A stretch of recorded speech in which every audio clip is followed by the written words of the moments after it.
Hi guys! Welcome back to our channel and this is me, Dax from the Baby Village. Pag-uusapan natin ang about sa newborn safety during your session.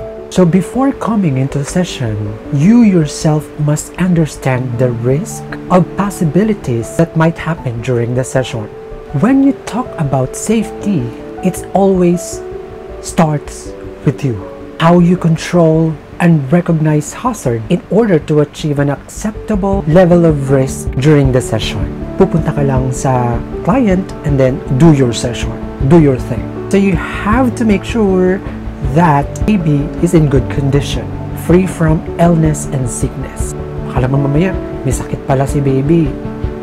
Medyo hindi mo alam. So unsafe yun for him or for her and for the rest of the family. So number one tip, check the baby's temperature. You have to check. Baka mamaya may lagnat siya. Cleanliness and hygiene. Safety starts with you. So make sure that you are 100% fit to work, free from illness and sickness, to avoid passing the virus, the bacteria and germs to the baby. So that's the reason why we have our lab gown, mask, and alcohol. Always wear this lab gown that signify health and hygiene to protect us contact directly with dirt and passing it to the baby. So that's the reason why meron kaming lab gown and then immersion. We also considered this as our personal protective equipment for both baby handler, photographer, and assistant. Face mask, of course, to help the limit the spread of germs and bacteria, para hindi mahawa din si baby during the session, to prevent the passage of germs from photographer to the baby. So we also have alcohol and sanitizers. Before and after touching the baby, make sure that you have cleaned hands. You have washed your hands and sanitized your hands to avoid transferring of bacteria and germs again to the baby. Do it regularly before and after touching the baby. Next tip would be check room temperature. When you're doing a lot of wrap shots, you can lower the temperature into 22 to 24. Make your workplace warm, but not too warm and not too cold. You don't wanna overheat the baby, okay? Baka mamaya ma-overheat siya. And dun yun na makikita na namumula na siya and then pawisan na yung kanyang likod. So some newborn photographers use electric pad and heaters. Okay? Make sure lang na pag gumamit kayo nun, hindi mismo naka-direct kay baby.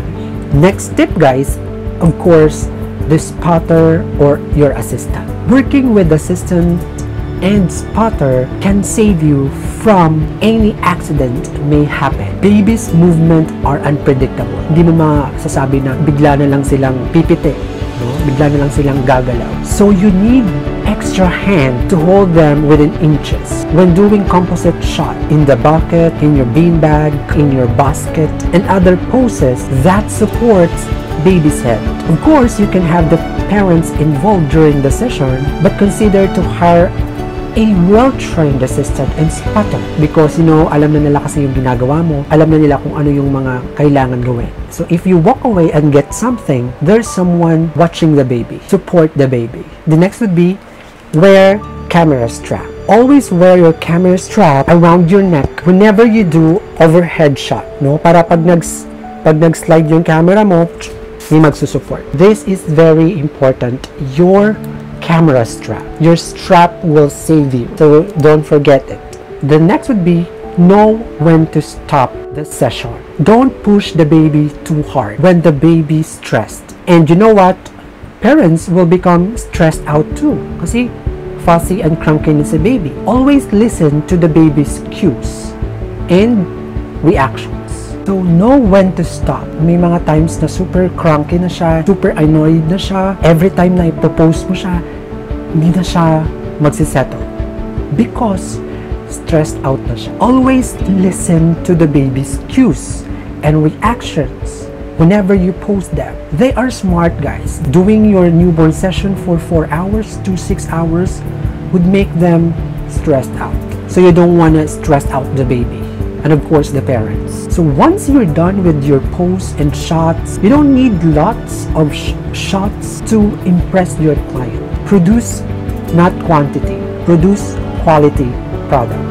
Maximize your time. Make sure that baby is never at risk. Be sensitive to whatever you hear. Be sensitive to whatever you smell. Be sensitive to whatever you feel during the session. Don't put the baby near falling objects. Your props must be free from sharp edges. Make sure that before using it, you have a final inspection. So wrap up tayo guys. Check the baby's temperature, cleanliness and hygiene. Always use mask, alcohol, sanitizers. Check room temperature kung masyadong mainit or malamig.